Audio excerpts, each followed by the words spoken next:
Bien, y crece la tensión por un posible conflicto armado en Ucrania. Mientras tanto, el Consejo de Seguridad de la ONU se reunió de urgencia para tratar el tema. Para profundizar, justamente, nos acompaña Alberto Rojas, director del Observatorio de Asuntos Internacionales de la Universidad Finesterrae. ¿Cómo está, Alberto? Muy buenas tardes.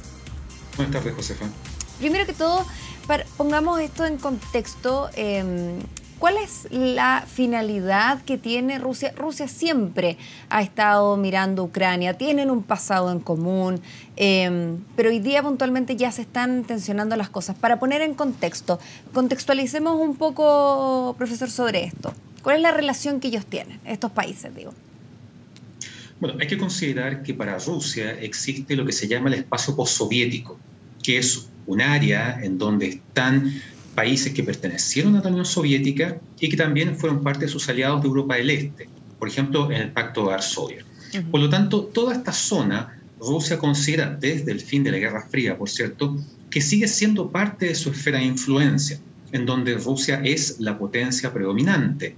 Y por lo tanto, desde que la OTAN comenzó a incorporar a antiguos aliados de la Unión Soviética, por ejemplo, en 1999 ingresan Polonia, Hungría y la República Checa.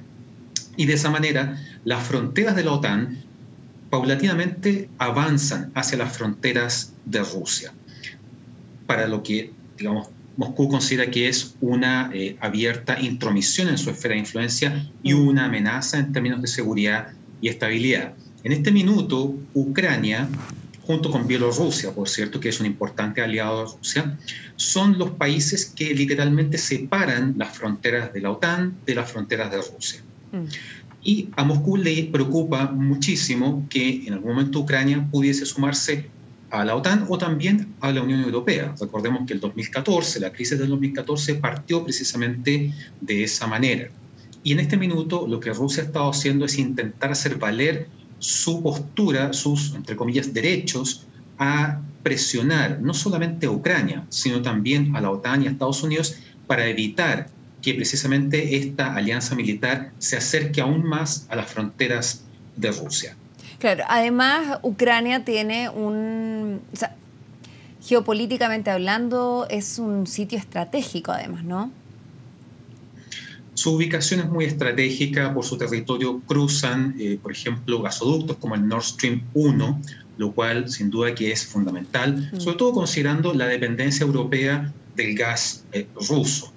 Y en ese contexto hemos visto que Rusia lo que ha hecho es entregar un petitorio, demandas, exigencias respecto de lo que espera de la OTAN y de Estados Unidos. En primer lugar, garantías absolutas de que Ucrania nunca entre a la OTAN, y el repliegue de fuerzas de la OTAN y Estados Unidos desplegadas en Europa del Este. Ambas demandas que claramente ni la OTAN ni Estados Unidos están en condiciones de aceptar. Y no tendrían por qué, ¿no, profesor? Se lo consulto porque además, claro, cuando se mete Estados Unidos, acá vemos que el conflicto ya es un conflicto entre grandes potencias. Ya Ucrania pasa a ser digamos, como lo que está en la mitad, pero a la larga recibe el apoyo de Estados Unidos.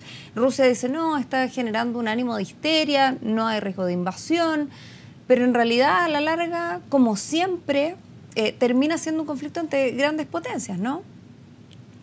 Precisamente Rusia está haciendo valer eso exactamente al desplegar más de 130.000 efectivos en las fronteras colindantes con Ucrania. No hay que perder de vista, como tú bien decías, el contexto de este conflicto.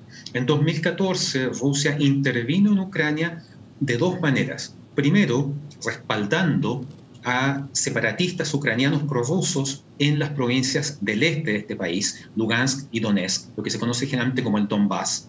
Y al mismo tiempo desplegó tropas en la península de Crimea, argumentando que había población rusoparlante que debía ser protegida, y que termina anexando a través de un referéndum polémico, por cierto, que no reconocen ni Estados Unidos, ni Naciones Unidas, ni la Unión Europea.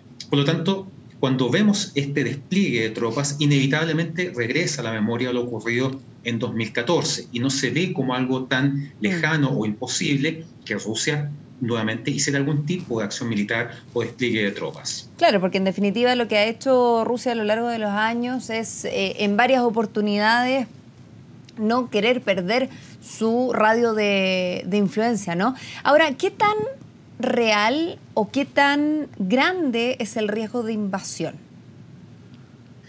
¿Tanto como lo vimos en la península de Crimea? En términos técnicos, en este minuto Rusia tiene 130.000 efectivos que le bastarían para invadir Ucrania.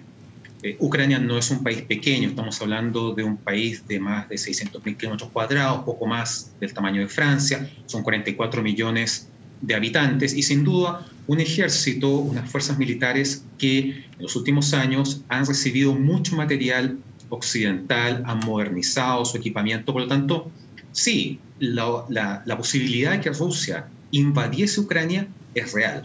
La pregunta es, ¿a qué costo? Enfrentar al ejército ruso, eventualmente el respaldo de otros actores en la región, ¿verdad? Y a eso hay que sumarle lo que ya ha dicho el presidente Biden, es decir, ¿a qué se arriesga Vladimir Putin si ordena una acción militar, por muy pequeña que sea, en Ucrania? En primer lugar, quedar fuera del sistema financiero mundial, lo cual generaría grandes pérdidas y bloqueos económicos al ámbito público y privado ruso, y al mismo tiempo sanciones dirigidas específicamente a la cúpula del gobierno ruso, incluyendo la figura de Vladimir Putin.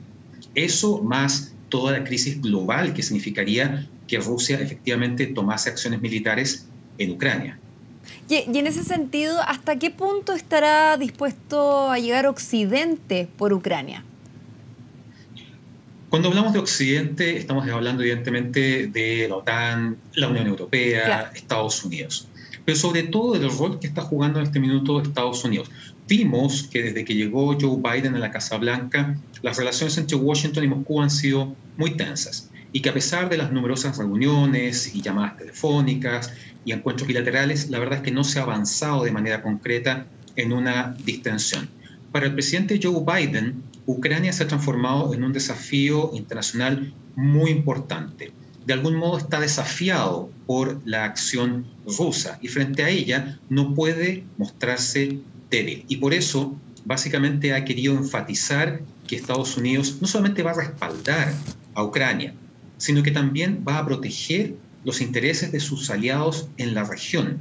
Recordemos que durante los 4 años de gobierno de Donald Trump, Estados Unidos de algún modo se marginó bastante del ámbito internacional, se distanció de su rol como líder global y cuando Joe Biden regresa a la Casa Blanca ya como presidente, básicamente lo que él dice es que Estados Unidos está de vuelta, entregando un mensaje a sus aliados en todo el mundo, en este caso Europa, de que pueden contar con Estados Unidos. Por lo tanto, lo que haga o no haga Estados Unidos frente a esta crisis es fundamental para su relación con los aliados europeos y también para su propia imagen como líder internacional. No hay que perder de vista que lo que pasa en Ucrania también está siendo observado por otros actores, como por ejemplo China, que ve con interés lo de Ucrania para saber hasta dónde está dispuesto a llegar Estados Unidos, teniendo en mente el tema de Taiwán. Claro. Claro, de todas maneras que ahí también los ojos están puestos porque hay intereses en otros lados también por parte de Estados Unidos y quieren ver cómo se mueven, la estrategia por dónde va en el fondo.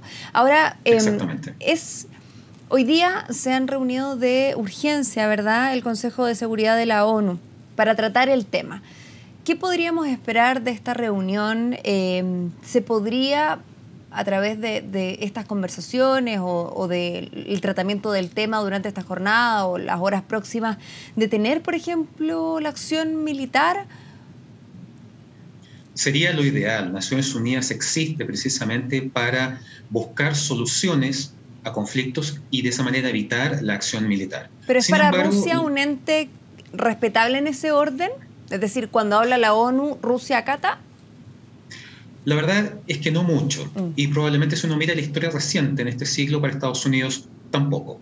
Claro. Naciones Unidas es lo que sus integrantes y sobre todo los miembros permanentes del Consejo de Seguridad quieren que sea.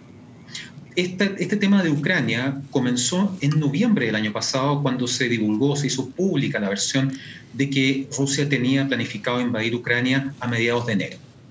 Desde entonces hasta ahora, la verdad es que Naciones Unidas ha estado tremendamente ausente de este tema y lo que hemos visto básicamente son los intercambios de opiniones, amenazas, etcétera, tanto de Rusia como de Estados Unidos. Ha sido muy poca la acción de Naciones Unidas en ese contexto. Y lo que vimos hoy en el Consejo de Seguridad fue una prueba de ello. Estados Unidos alineado junto con Francia y el Reino Unido, mientras que Rusia disfruta del apoyo de China. De esa manera, claramente, dentro del Consejo de Seguridad no es mucho lo que se vaya a avanzar, a pesar de que existen los 10 miembros no permanentes, pero que, por ejemplo, no tienen derecho a veto.